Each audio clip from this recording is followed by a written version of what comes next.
Good day everyone, welcome to my channel. So in this tutorial video guys, we will write a program to solve the area of the rectangle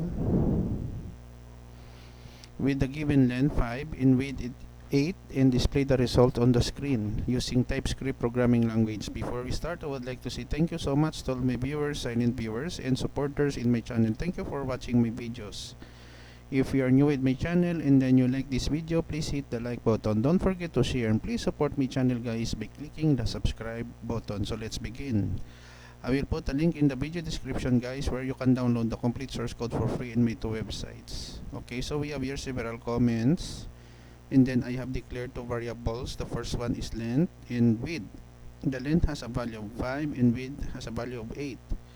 So here we have your assignment statement solve underscore area equals open and close parentheses length multiplied by width, compute the area of rectangle, and then here we have the title of our program, area of the rectangle in TypeScript. The area of the rectangle will display, and then the width of the rectangle, and then the area of the rectangle we call the assignment statement solve underscore area and end program, which informs the user that the program has been ended.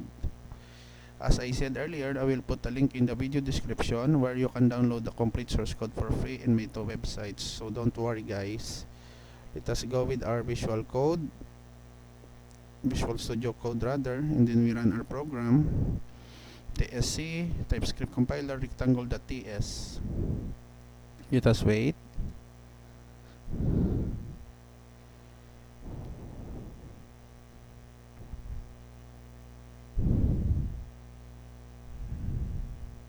Okay, and then when we run node rectangle.js, so we have here the output, area of the rectangle in TypeScript.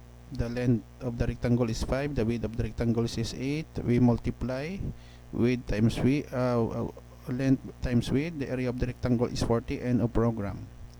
Okay guys, so this is the end of our tutorial video on how to solve the area of the rectangle in TypeScript programming language. Thank you so much for watching. I hope that you have learned something new in this tutorial video. Don't forget to like, share, and please support my channel guys by clicking the subscribe button. See you in the next video tutorial guys. This is your friend Jake saying bye bye for now.